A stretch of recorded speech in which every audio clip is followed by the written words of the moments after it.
जय हिंद बच्चों, कैसे हैं आप सब। आई होप आप सब बहुत अच्छे से होंगे। चलिए तो हम एक्सरसाइज 1.1 देख लिए।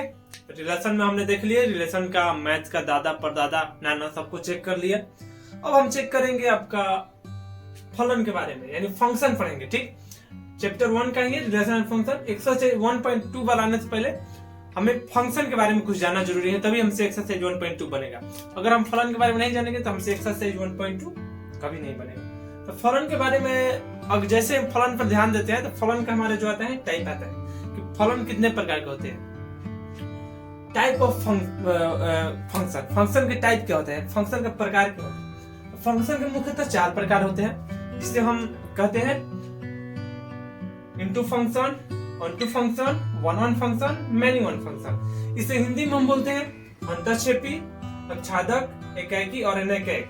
यानी अंतःक्षेपी फलन बोल सकते हैं, आच्छादक फलन, एकाएक फलन और अनेकाएक फलन। ठीक, जो होता है इनटू फंक्शन और onto function, one one function, many one function. अब इसी फंक्शन को, इसी जो 4 फंक्शन है, इसी फंक्शन से हम मिलाकर 4 और फंक्शन बनाते हैं,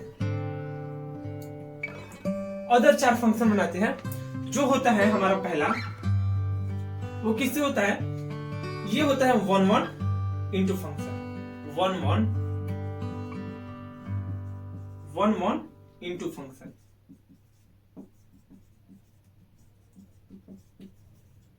one into function, one into function क्या होता है, इस हिंदी में बोलते हैं एकाएक आच्छादक फलन। ठीक, फिर उसके बाद दूसरा जो हम बनाते हैं, दूसरा वो होता है वन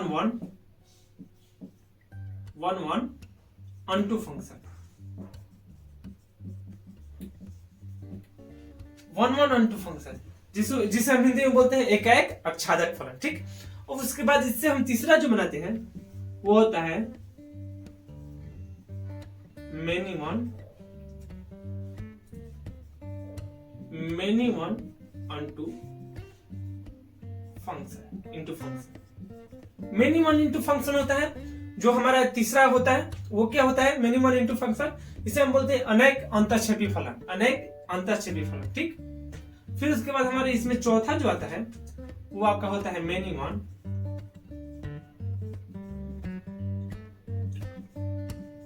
अनटू फंक्शन। अब चौथा जो हो गया वो क्या हो गया, मैनी वन अनटू फंक्शन, जिसे हम हिंदी में बोलते हैं अनेकाएक आच्छादक फलन। ठीक, इसमें जो आपका इंपॉर्टेंट है, जो 1.2 में आपको जो जरूरी पड़ेगा, उसका हम डिफिनेशन लिखवा देते हैं। आप कह सकते हैं कि एग्जाम के व्यू से डिफिनेशन होगा, सबका नहीं लिखाएंगे, सबका लिखाएंगे तो 4 मिनट बहुत ज्यादा लंबा हो जाएगा। जरूरत है नहीं तो क्यों लिखवाए, जो जरूरत है उसका हम लिखा देते हैं। जैसे इसमें जरूरत है, ये आपको जरूरी है वन वन टू फंक्शन, इससे क्वेश्चन आपका रहता है, ये आपके लिए क्या है बीबीआई है। अभी से बीबीआई काटते चलेगा, लास्ट में दिक्कत नहीं होगा, इससे आपका क्वेश्चन रहेगा ही रहेगा। ठीक, अब वन वन फंक्शन हमको पढ़ना ही है, वन वन फंक्शन, ये फंक्शन बहुत जरूरी फंक्शन है। तो एक एक करके जो जरूरी है उसका हम क्या करते हैं, आपको डिफिनेशन लिखवा देते हैं, समझा देते हैं। अगर एक्सरसाइज बनाते वक्त कुछ दिक्कत होगा तो हम उसे बताएंगे उस समय। ठीक है, तो चलिए अब एक एक करके हम देखते हैं जो इंपॉर्टेंट है उसका डिफिनेशन। अब हम देखेंगे जो आपका वन वन फंक्शन है यानी एकाएक फलन, उसका डिफिनेशन क्या होता है। ठीक, किसे हम एकाएक कहेंगे, किसे एकाएक नहीं कहेंगे। जिसे हम एकाएक नहीं कहेंगे उसे हम क्या कहेंगे। ठीक, उसे हम क्या कहते हैं मैनी वन फंक्शन कहते हैं। जिसे हम वन वन नहीं कहेंगे उसे क्या कहेंगे, मैनी वन कहेंगे। अब मैनी वन वन फंक्शन का हमें क्या दिया हुआ है, डिफिनेशन दिया हुआ है, जो कि आप देख सकते हैं, जो लिखा हुआ है a function f x to y is defined to be 1 if the image of distinct element of x under f are distinct। अब देखिए ये कहना क्या चाहता है, हिंदी वाले लिखना है, हिंदी वाले अगर लिखना चाहते हैं तो लिख सकते हैं। कहना चाहता है कि एक फंक्शन जो है f x से y is defined to be 1 इकाई के रूप में परिभाषित होता है यदि the image of distinct element of x under f are distinct। यानी f के अंदर जो है, f के अंतर्गत x के प्रत्येक तत्व के, हिंदी वाले लिखेगा एक फंक्शन f x से x to y, ये लिख लीजिएगा, के रूप में परिभाषित होता है यदि इकाई के रूप में परिभाषित होता है यदि f के अंतर्गत x के एफ के अंतर्गत एक्स के प्रत्येक एलिमेंट, डिस्टिंक्ट एलिमेंट, यानी प्रत्येक एलिमेंट के जो छवि हो वो क्या भिन्न भिन्न होना चाहिए। यानी कहना चाहता है कि यदि हम आपको ले ये आपका एक है ए बी सी डी और ये हमारा हो गया 1 2 3 4, ये हमारा दो क्या हो गया फंक्शन हो गया, जो क्या है x ये y x टू y, यानी x से किधर जा रहा है y जा रहा है, ठीक।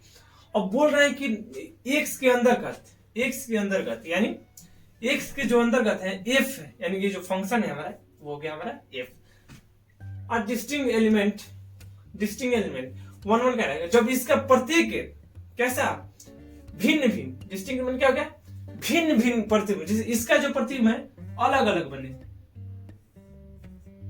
अलग बनता है, एक का प्रतिबिंब केवल एक पर, हाँ हो सकता है इसका प्रतिबिंब इस पर बने, यानी हम इसे ऐसे भी लिख सकते हैं ए बी सी डी 1 2 3 4, ये ऐसे भी इसका इमेज जो है बन सकता है, ठीक। इसका इमेज ऐसे भी बन सकता है, उल्टा सीधा बन जाए, लेकिन एक का इमेज दो जगह नहीं बना सकते। मान लीजिए यदि ई का इमेज एक पर बना दिया, ठीक, थोड़ी देर के लिए मान लीजिए ए का इमेज इस पर बना दिया और ये इस पर बना दिया, ठीक, बी का इमेज इस पर बना दिया। अब ए का इमेज दो जगह बन गया, तो ये 1 1 नहीं होगा, ये 1 1 नहीं होगा, ये हमारा 1 1 कभी नहीं हो सकता, ये होगा मैनी 1 हो सकता है, ठीक। इस तरह से ये कहना चाहता है कि प्रत्येक एलिमेंट जो होता है, प्रत्येक एफ के अंदर का एक्स का जो प्रत्येक का जो छवि है एक्स का छवि एफ अंडर एफ के अंतर्गत किसका छवि एक्स का छवि, यानी वाई नहीं दिख रहा है, एक्स का छवि वो क्या होना चाहिए डिस्टिंक्ट, प्रत्येक एलिमेंट के लिए क्या होना चाहिए भिन्न भिन्न होना चाहिए, अलग होना चाहिए, डिस्टिंक्ट होना चाहिए, ठीक, भिन्न भिन्न होना चाहिए, यानी ये जो बी है वो यहाँ पर होना चाहिए, ठीक। इस तरह से ये कह रहा है, ठीक। हिंदी वाले भी लिख लिए होंगे,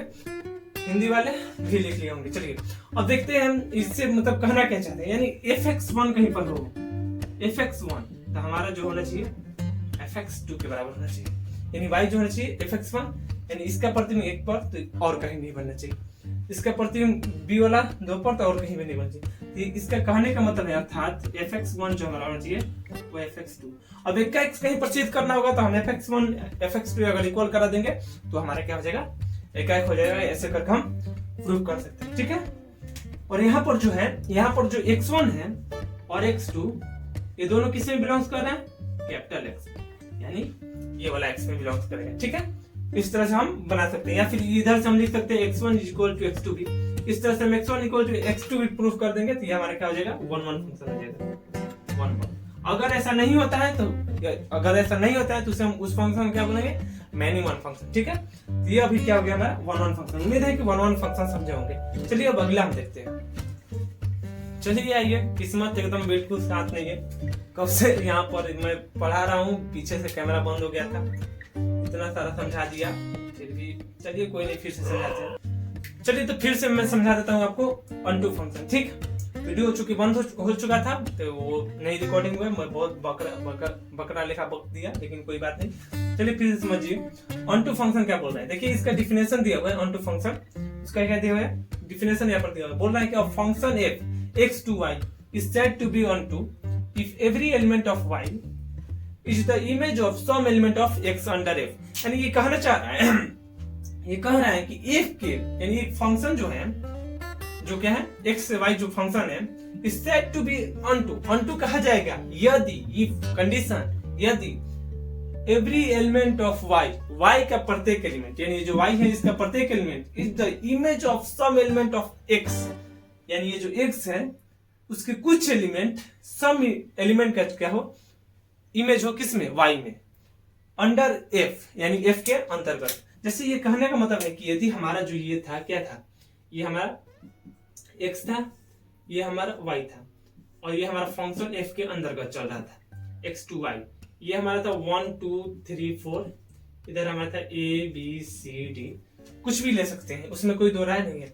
हमें क्या कह रहा है कि एवरी एलिमेंट ऑफ y, यानी हमारा y का क्या है एवरी एलिमेंट, यानी y में तो एक भी छूट गया तो समझिए कि वो गलत हो गया। तो every element of y is the image of some element of x, x में छूट सकता है क्योंकि x के क्या है कुछ ही एलिमेंट का क्या है, इमेज है। किसमें है इमेज? इमेज किसमें है? इमेज किसमें है? वाई में। यानी एक्स का इमेज किसमें है? वाई में है। लेकिन कुछ ही मतलब कुछ ही का, सबका भी हो सकता है। यानी हम बोल सकते हैं इसका है इमेज, 2 का इमेज ए है, 3 का इमेज सी है और डी का इमेज 4 का इमेज कितना है? डी है। तो ये भी हमारा क्या होगा? ऑन टू होगा। ये भी हमारा ऑन टू होगा, ठीक, ये ऑन टू होगा। लेकिन वो अब ये देखिए, अगर हम ऐसे कह दे 1 2 3 4 और ए बी सी डी और इसमें बोल दे, और हम बोल दे ऐसे, इसका 1 का इमेज 1 पर, 2 का इस पर और 2 का इस पर और 3 का इस पर और 2 का मान लीजिए डी पर। 2 का इमेज ए बी पर बन रहा है और डी पर 2 पर बन रहा है। तो ये भी हमारा क्या है? ऑन टू है, क्योंकि y का, ये जो हमारा y था, इसका प्रत्येक एलिमेंट का जो इमेज है, इसके x के कुछ x के इमेज है, x के कुछ ही का इमेज है। मान लीजिए 1 का ही 2 3 4 है, लेकिन कुछ का इमेज जो है y में बन रहा है, कुछ का नहीं बन रहा है, कोई दिक्कत नहीं है, ठीक। तो इस तरह से हमारा सही होगा, ये हमारा 1 2 होगा। लेकिन अगर कहीं ऐसा दे दे कि 1 2 3 और इधर दे दे a b c, अब बोले दे कि a का ये है, 2 का ये है, 3 का ये, और ऐसे बोलते कि इसमें y में जो है एक का y c जो है ये किसी का भी इमेज नहीं, x का कोई भी x का इसी इमेज नहीं है। अगर ऐसा बोलता है तो ये हमारा सारा सर गलती होगा, क्योंकि हमें चाहिए y में कोई भी खाली नहीं चाहिए, एवरी एलिमेंट ऑफ y चाहिए। y का हमें प्रत्येक एलिमेंट चाहिए, एवरी एलिमेंट ऑफ y, कोई भी हम छोड़ नहीं सकते। अगर कोई हम छोड़ते हैं तो हमारा क्या होगा? गलत हो जाएगा। तो वैसे ही बोल रहे हैं every element of y is the image of some element of x। x में हम छोड़ सकते हैं, कोई दिक्कत नहीं। x में यहाँ पर छूटा है, ये भी हमारा वन टू फंक्शन है, ये हमारा वन टू फंक्शन नहीं है, ये हमारा वन टू फंक्शन है। x में छूटे या ना छूटे उससे मतलब नहीं, y में नहीं छूटना चाहिए, क्योंकि यहाँ पर बोल रहे हैं एवरी एलिमेंट ऑफ y। तो उम्मीद है कि हिंदी वाले भी लिख लिए होंगे, नहीं लिखे होंगे तो लिख लीजिए। फंक्शन f x से y is said to be onto कहा जाएगा यदि y का प्रत्येक तत्व यानी एलिमेंट x का इमेज हो, x का क्या हो? इमेज हो, ठीक है। तो इस तरह से लिख लीजिएगा और ये फिगर बना लीजिए। यानी यहां से हम कह सकते हैं fx is equal to y बोल सकते हैं, fx is equal to y बोल सकते हैं। यानी fx का मान रखेंगे तो y समथिंग कुछ आना ही चाहिए, ठीक। तो ये हो गया। चलिए अब इसके बाद हम अगला देखते हैं।